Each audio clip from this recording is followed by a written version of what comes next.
Assalamualaikum warahmatullahi wabarakatuh. Saya Ika Rahmawati dengan NIM C1C021168. Saya akan mempresentasikan makalah tentang perhitungan PPh pasal 22. Baik, saya akan membacakan materi tentang pengertian PPh pasal 22. Sebelum ke perhitungan PPh.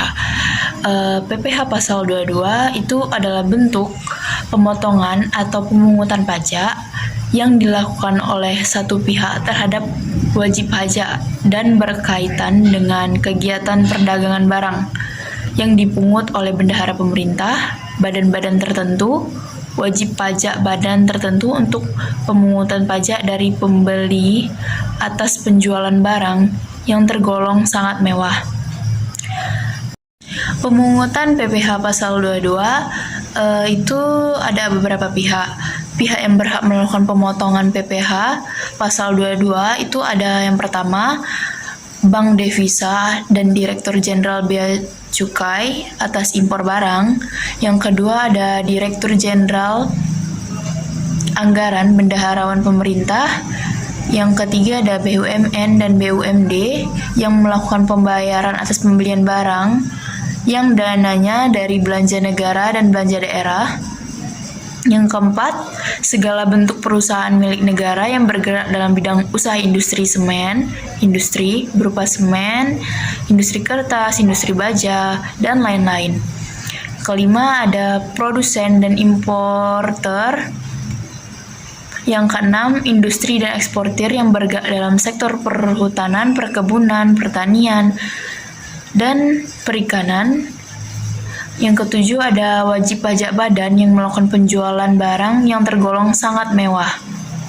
Selanjutnya, materi objek PPh pasal 22. Objek PPh itu berupa impor barang. Terus kedua ada pembayaran kas atas pembelian barang yang dilakukan Direktur Jenderal Anggaran. Yang ketiga ada pembayaran atas pembelian barang yang dilakukan oleh badan usaha milik negara atau badan usaha milik daerah yang dananya dibelanjakan negara atau belanja daerah. Yang keempat ada penjualan hasil produksi di dalam negeri yang dilakukan oleh badan usaha baik bergerak dalam industri semen, industri rokok, industri kertas. Yang kelima ada penjualan hasil produksi yang dilakukan oleh pemerintah yang bergerak di bidang bahan bakar minyak jenis premium atau gas. Keenam ada pembelian bahan-bahan untuk keperluan industri dan ekspor industri yang bergerak dalam bidang sektor perhutanan, perkebunan, seperti saya sebutkan tadi, pertanian, serta perikanan. Materi selanjutnya ada tarif PPh pasal 22. Itu objeknya impor barang. Yang pertama ada impor yang memiliki API. Itu pemungutnya oleh Direktur Jenderal Bea Cukai atau Bank Devisa, tarifnya 25. Yang kedua ada importir dari kedai, gandum, dan tepung itu memiliki API. Itu juga pemungutnya Direktur Jenderal Bea Cukai Bank Devisa, tapi tarifnya 0,5. Yang ketiga ada impor yang tidak memiliki API.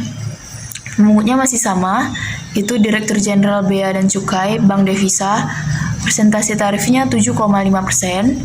Impor yang tidak dikuasai pemungutnya seperti tadi Direktur Jenderal Bea dan Cukai Bank Devisa, tarifnya 7,5%. Kedua ada pembelian barang yang dilakukan oleh bendahara pemerintah, bendahara pengeluaran, kuasa pengguna anggaran, dan pejabat penerbit surat pemerintah pembayaran.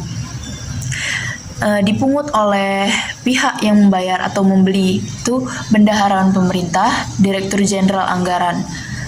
Ini tarif PPh pasal 22-nya itu 1,5%. Ketiga ada penjualan oleh Pertamina atau non-PPN.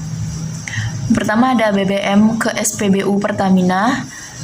Itu pemungut pajaknya itu Pertamina, dikenakan tarif 0,25%. Yang kedua ada BBM ke SPBU bukan Pertamina, tarif pajaknya 0,3%. Yang ketiga ada bahan bakar atau MT, LPG, pelumas. Itu pemungutnya masih sama Pertamina dengan tarif yang 0,3%. Selanjutnya perhitungan PPh pasal 22.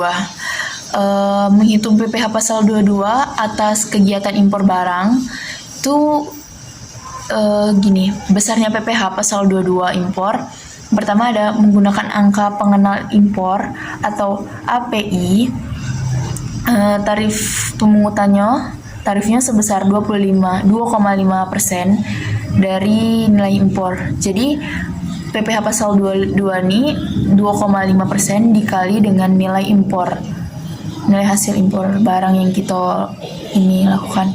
Kedua ada menggunakan angka pengenal impor, masih API, dengan tarif sebesar 7,5% dari nilai impor. Jadi menghitungnya 7,5% dikali dengan nilai impor. Yang ketiga, yang tidak dikuasai. Tarif pemungutnya sebesar 7,5% dari hanya jual lelang, berarti dari jual lelang dagang gitu. Cara ngitungnya 7,5% dikali dengan harga jual lelang.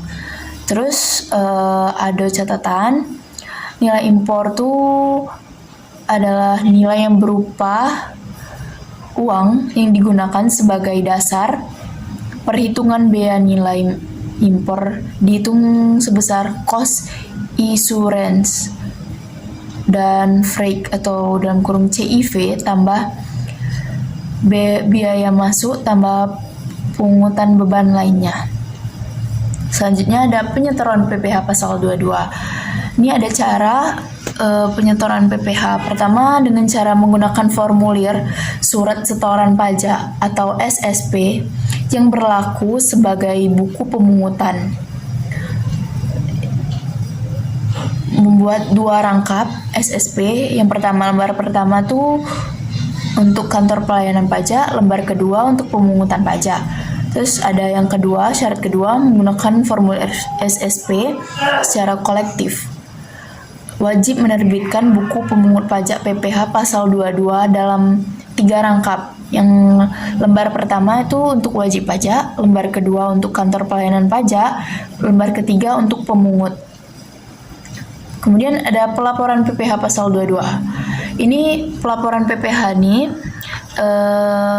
kepada Direktur Jenderal Bea dan Cukai sebagai pemungut pajak harus melaporkan hasil pemungutan secara mingguan. Paling lambat tuh 7 hari. Jadi setelah batas waktu penyampaian pajak berakhir. Yang kedua ada bendaharawan pemerintah atau pusat atau daerah, BUMN atau BUMD sebagai pemungut pajak harus melaporkan pemungutannya paling lambat 14 hari setelah masa pajak berakhir. Yang ketiga ada BI, BPPN, dan badan usaha industri tertentu seperti Pertamina atau badan usaha lain yang sejenis industri atau eksportir tertentu sebagai pemungut pajak harus menyampaikan SPT. Masa paling lambat menyampaikan SPT-nya tuh paling lambat 20 hari setelah masa pajak berakhir. Oke, baik. Mungkin segitu dulu presentasi dari saya. Lebih kurangnya saya mohon maaf. Wassalamualaikum warahmatullahi wabarakatuh.